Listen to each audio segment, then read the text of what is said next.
নৈতিক স্খলন প্রমাণিত হওয়া গাজী নজরুলকে দল থেকে বহিষ্কার করল জামায়াত। শ্যামনগরে বিক্ষোভ মিছিল, কুশপুত্তলিকা দাহ। বৃষ্টির মধ্যেও দিল্লিতে ককরোচ পার্টির তীব্র বিক্ষোভ। সরকার তরুণদের ভবিষ্যৎ ধ্বংস করছে, মন্তব্য রাহুল গান্ধীর। মহেশখালীতে ভাসমান এলএনজি টার্মিনালে সরবরাহ কমেছে ৪৫ কোটি ঘনফুট। তীব্র গ্যাস সংকটে ভোগান্তিতে গ্রাহক। বস্ত্রশিল্পের সমস্যা সমাধানে কমিটি গঠনের নির্দেশ প্রধানমন্ত্রীর। খাতের উন্নয়নে সহযোগিতা অব্যাহত রাখার আশ্বাস। এয়ারবাসের কাছ থেকে এবার 10টি উড়োজাহাজ কিনছে বিমান। 31 অগস্টের মধ্যেই হতে পারে চুক্তি। স্বাগত জানাচ্ছি দ্য বিজনেস স্ট্যান্ডার্ডের নিয়মিত আয়োজন টিভিএস রাত ৮টার সংবাদে। সঙ্গে আছি তামান্না খন্দকার। দেখছিলেন সংবাদ শিরোনাম, এবার বিস্তারিত। সাতক্ষীরা ৪ আসনে জামায়াতের এমপি গাজী নজরুল ইসলামকে দল থেকে বহিষ্কার করা হয়েছে। নৈতিক স্খলন প্রমাণিত হওয়ায় এই সিদ্ধান্ত নেওয়া হয়েছে বলে জানিয়েছে দলটি। এক বিবৃতিতে জামায়াত জানায়, ২২ জুলাই দলটির আমির ডাক্তার শফিকুর রহমানের সভাপতিত্বে কেন্দ্রীয় নির্বাহী পরিষদের এক জরুরি বৈঠক অনুষ্ঠিত হয়েছে। সেই বৈঠকে জামায়াতের গঠনতন্ত্রের ৬২ নম্বর ধারা অনুযায়ী গাজী নজরুল ইসলামকে দল থেকে বহিষ্কারের সিদ্ধান্ত হয়েছে। একই সঙ্গে তাকে সংগঠন থেকে বহিষ্কারের বিষয়টি নির্বাচন কমিশনকে দ্রুত জানানোর সিদ্ধান্ত হয়। এর আগে সাতক্ষীরার শ্যামনগরে তার সংসদ সদস্য পদ বাতিলের দাবিতে মিছিল ও সমাবেশ করেছেন শ্যামনগর উপজেলার স্থানীয় বাসিন্দারা। এ সময় তার কুশপুত্তলিকাও পোড়ানো হয়। ভারতের রাজধানী নয়াদিল্লিতে মেডিকেল ভর্তি পরীক্ষা, নিটের প্রশ্নপত্র ফাঁস এবং শিক্ষা ব্যবস্থার অনিয়মের প্রতিবাদে বিক্ষোভ আরও তীব্র হয়েছে। শিক্ষামন্ত্রী ধর্মেন্দ্র প্রধানের পদত্যাগের দাবিতে যন্তর মন্তরে বৃষ্টির মধ্যেও টানা অবস্থান কর্মসূচি চালিয়ে যাচ্ছেন আন্দোলনকারীরা।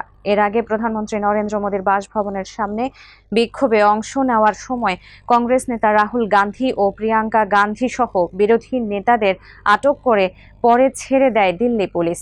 ছাড়া পেয়ে সামাজিক যোগাযোগ মাধ্যমে এক্সে দেওয়া একাধিক পোস্টে রাহুল গান্ধী বলেন, শিক্ষার্থীদের ওপর পুলিশি হামলার জবাব চাইতেই তারা প্রধানমন্ত্রীর বাসভবনের সামনে গিয়েছেন।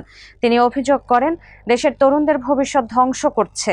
এদিকে শিক্ষার্থীদের ওপর দিল্লি পুলিশের হামলার বিষয়টি তুলে ধরে সুপ্রিম কোর্টে একটি আবেদন করা হয়েছিল, কিন্তু প্রধান বিচারপতি আজ সেই আবেদনের জরুরি শুনানির অনুমতি দিতে অস্বীকৃতি জানিয়েছেন। তিনি বলেন, ভিডিও দেখার সময় আমাদের নেই।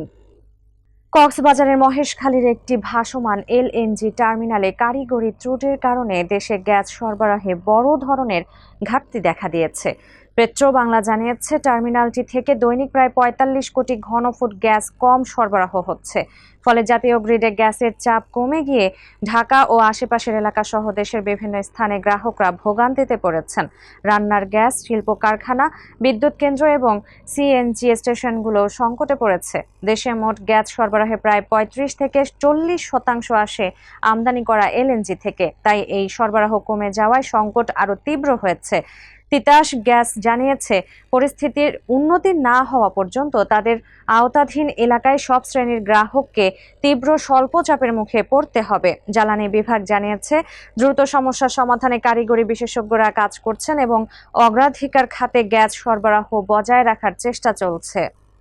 দেশের বস্ত্র শিল্পের বিদ্যমান সমস্যা দ্রুত সমাধানে উচ্চ পর্যায়ের একটি কমিটি গঠনের নির্দেশ দিয়েছেন প্রধানমন্ত্রী তারেক রহমান।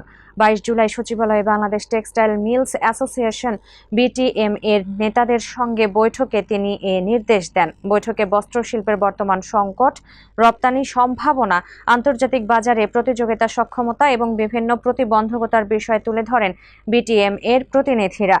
প্রধানমন্ত্রী সমস্যাগুলো গুরুত্ব দিয়ে শুনে দ্রুত পর্যালোচনা ও সমাধানের উদ্যোগ নিতে বলেন। গঠিত কমিটি বস্ত্র শিল্পের উন্নয়ন, কর্মসংস্থান বৃদ্ধি এবং রপ্তানি আয় বাড়াতে প্রয়োজনীয় সুপারিশ করবে। সরকার সেই সুপারিশ অনুযায়ী প্রয়োজনীয় পদক্ষেপ নেবে। প্রধানমন্ত্রী দেশের শিল্পায়ন ও অর্থনীতিতে বস্ত্র শিল্পের অবদানের প্রশংসা করে এ খাতের উন্নয়নে সরকারের সহযোগিতা অব্যাহত রাখার আশ্বাস দেন।